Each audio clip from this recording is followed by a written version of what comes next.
Assalamualaikum warahmatullahi wabarakatuh. Alhamdulillahirabbil alamin wassalatu wassalamu ala asyrofil anbiya'i wal mursalin wa ala alihi washabihi ajmain amma ba'd. Puji syukur kita panjatkan kehadirat Allah Subhanahu wa taala karena telah memberikan nikmat dan kesempatan sehingga kita semua bisa mengikuti pembelajaran daring pada hari ini. Salawat serta salam kita berikan kepada junjungan kita Nabi besar Muhammad SAW karena beliaulah yang membawa kita dari zaman jahiliyah menuju zaman yang penuh ilmu pengetahuan. Baiklah, di video kali ini kami akan membahas mengenai faktor-faktor yang mempengaruhi kecakapan hukum dan kecakapan bertindak dengan dosen pengampu Andi Zulfikar Darussalam MSc MHum AWP. Kami dari kelompok 9 yang beranggotakan 2 orang, saya sendiri atas nama Rini Amanda dengan NIM 901 001 21017. Saya sebagai moderator sekaligus pemateri pertama. Adapun rekan saya atas nama Nur Safitri dengan NIM 901 001 21022 sebagai pemateri kedua. Sebelum kita memasuki pembahasan, adapun rumusan masalah yang kami angkat pada materi kali ini yaitu apa itu kecakapan hukum dan kecakapan bertindak, apa saja faktor eksternal kecakapan hukum dan kecakapan bertindak, apa saja faktor internal kecakapan hukum dan kecakapan bertindak. Pengertian kecakapan hukum. Kecakapan hukum atau disebut ahliya al-wujub merupakan kepantasan seseorang yang dipicu oleh kewajiban dan hak-hak yang ada pada dirinya. Semua orang memiliki ahliya al-wujub karena hal tersebut merupakan tanda kemanusiaan, sehingga diberikan sampai menghabiskan nafas terakhir dari segala sifat, kondisi, dan keadaannya. Misalnya, anak yang menerima hibah, apabila hartanya dirusak oleh orang lain, maka ia berhak untuk mendapatkan ganti rugi. Sebaliknya, apabila ia merusak harta orang lain, maka sekali gantinya harta anak tersebut yang akan diambil. Jadi, yang anak yang masih di bawah umur dan orang tua tetap memiliki ahliyatul wujub, hak atau kewajiban, selama ia masih hidup. Apabila ia sudah mati, maka hilanglah ahliyatul wujubnya. Landasan untuk adanya ahliyatul wujub pada diri seseorang adalah sifat hidup yang ada dalam diri manusia itu. Selama sifat hidup masih ada, maka selama itu pula ahliyatul wujub itu tetap ada. Dengan demikian, tidak ada yang menghalangi ahliyatul wujub kecuali kematian. Ahliyatul wujub adalah sifat kecakapan seseorang untuk menerima hak yang menjadi haknya, akan tetapi belum mampu untuk diulangi seluruh kewajiban. Ahliyatul wujub ini dibagi menjadi 2, yaitu ahliyatul wujub an-naqisah dan ahliyatul wujub al-kamilah.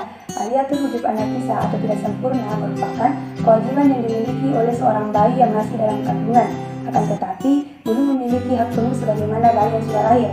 Ia hanya menerima hak yang tidak memerlukan qabul seperti wasiat, warisan, dan lain-lain. Walaupun bayi dalam kandungan tersebut memiliki ahliyatul wujub, akan tetapi ia belum punya beban dan kewajiban terhadap pihak lain karena hidupnya yang belum mandiri melainkan bergantung kepada ibunya. Yang kedua ada ahliyatul wujub al-kamilah atau sempurna, merupakan yang dimiliki seseorang sepanjang hidupnya sejak lahir sampai ia meninggal dan tidak terganggu oleh penghalang-penghalang kecakapan. Meskipun seseorang anak sudah memiliki ahliyatul wujub, namun tidak semua hak dan kewajiban harus dilaksanakan, seperti dalam ibadah baik itu sholat, puasa maupun haji, itu belum wajib ia laksanakan.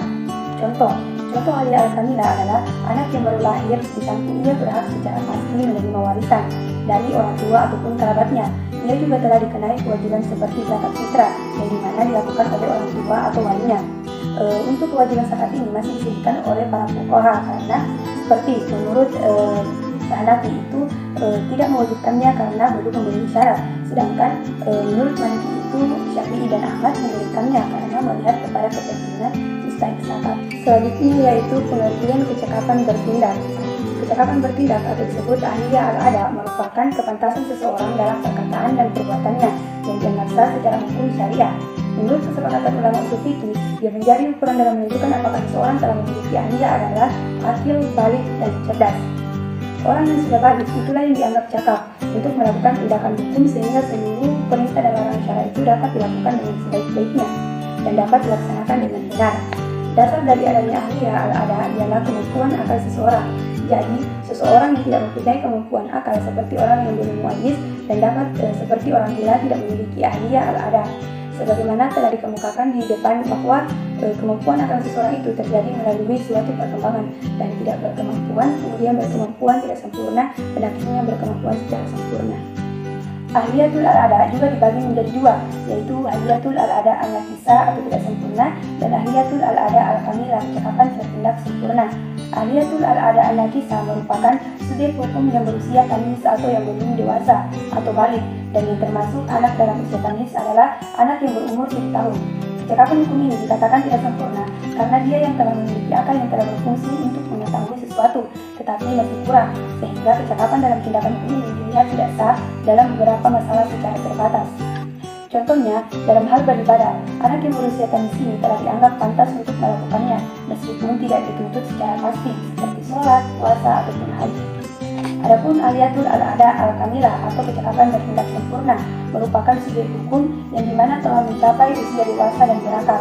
Dalam kajian usul fikih, ahliyat al-ada termasuk subjek hukum kategori mukallaf, yakni manusia dengan segala perbuatannya telah berkaitan dengan hukum atau dianggap mampu bertindak hukum dan layak mendapatkan beban hukum atau tak baik yang berhubungan dengan perintah Allah ataupun larangan Allah SWT.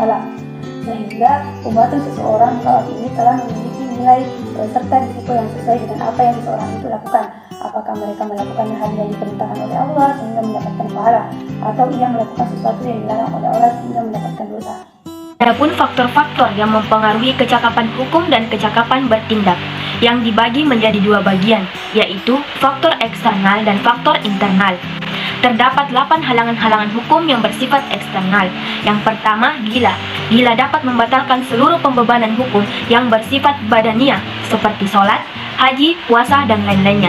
Apabila orang gila tersebut merusak harta orang lain, maka ia harus membayar sesuatu atas perbuatannya tersebut.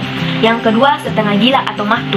Orang yang memiliki status setengah gila itu hukumnya sama dengan anak mumayyiz. Orang setengah gila ini lebih baik daripada orang gila, karena orang setengah gila cenderung hanya kekurangan pemahaman. Yang ketiga, lupa. Lupa ini tidak menghilangkan kewajiban, maka tidak berdosa bagi mereka yang lalai dalam melakukan kewajibannya. Sebab karena kelupaan itu memiliki akibat hukum. Hal ini adalah dari hak Allah. Yang keempat, tidur. Tidur merupakan sesuatu hal yang tidak bertentangan dengan pokok kewajiban, sebab kewajiban itu tetap dalam tanggung jawabnya. Oleh sebab itu, perintah sholat tidak dapat diperintahkan dalam tidur, dengan mengerjakannya sesudah tidur dengan perintah baru. 5. Pingsan. Apabila orang yang pingsan tersebut sebentar, maka wajib atasnya untuk mengkadah atau mengganti kewajibannya ketika sadar. Sedangkan jika pingsan dalam waktu yang lama, maka status hukumnya sama dengan orang gila atau anak-anak yang tidak wajib mengganti atau kadah. Yang keenam, sakit. Sakit dapat membatalkan seseorang untuk mengerjakan ibadah. Sebab sakit ini tidak merusak akal dan ucapan. Sakit itu hanya membuat kondisi fisik dari seseorang lemah, sehingga mereka dapat mengerjakan ibadah sesanggupnya.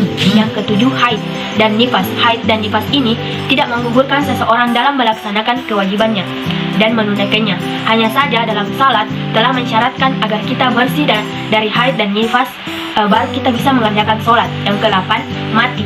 Mati akan menggugurkan segala hukum yang dibebankan kepada manusia ketika di dunia, seperti zakat, haji, sholat, dan lain-lainnya, dan terbebankan padanya atas dosa dan kelalaian serta kesalahan masa hidupnya. Adapun halangan-halangan hukum yang bersifat internal, yaitu sebagai berikut. Yang pertama, mabuk. Merupakan hilangnya kesadaran seseorang akibat khamar atau sejenisnya, sehingga membuat alur berbicaranya tidak beraturan dan menginggau. Jika seseorang mabuk dan tidak bertentangan dengan syariah, misalnya mabuk karena dipaksa untuk meminum minuman yang memabukkan atau meminumnya karena untuk berobat, maka hal ini diserupakan dengan orang yang pingsan. Yang kedua, bergurau atau bermain-main, yaitu mengatakan sesuatu perkataan yang tidak dianggap berlaku, dalam artian bercanda dalam mengatakan sesuatu. Berpura-pura itu tidak sama sekali menghilangkan kemampuan hukum atau kemampuan bertindak. Yang ketiga, safah atau kurang cermat dan boros. Merupakan seseorang yang suka berfoya-foya atau boros. Mereka suka membelanjakan hartanya dengan tidak masuk akal dan tanpa disadari. Orang safah ini tidak membatalkan hak dan kewajiban hukum, baik yang terikat dengan hak-hak Allah maupun hak-hak hamba. Yang keempat, safar atau bepergian.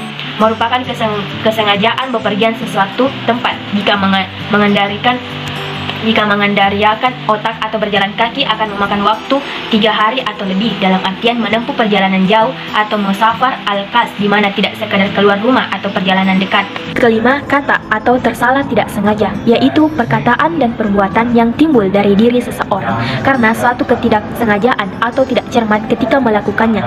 Misalnya, seseorang sedang berkumur-kumur dengan sengaja di bulan Ramadan dan tanpa disengaja air masuk ke dalam tenggorokannya.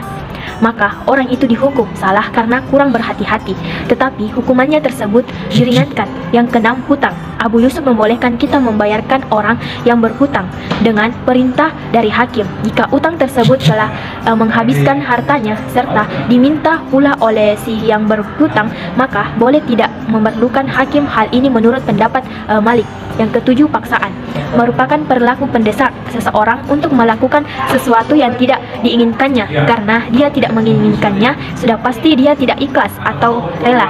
Keterpaksaan dan kerelaan tidak akan pernah menyatu. Baiklah, itulah pemaparan materi dari kelompok kami. Adapun kesimpulannya adalah fikih Islam menggunakan istilah ahliyah untuk menunjukkan arti kecakapan. Kecakapan meskipun hak disebut ahliyah wujud.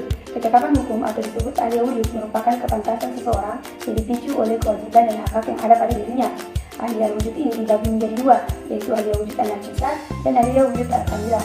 Adapun faktor eksternal yang menjadi penghalang kecakapan hukum dan kecakapan bertindak yaitu gila, sanagil atau ma'tu, lupa, tidur, pingsan, sakit, haid dan nifas, dan mati. Sedangkan yang menjadi penghalangan dalam kecakapan hukum dan kecakapan bertindak yang bersifat internal yaitu mabuk, bergurau, bermain-main, kurang cermat dan boros, bepergian, tersalah dan tidak sengaja maupun buta. Sekian presentasi dari kelompok kami. Allahumma muwaffiq ila aqwamit thoriq. Assalamualaikum warahmatullahi wabarakatuh.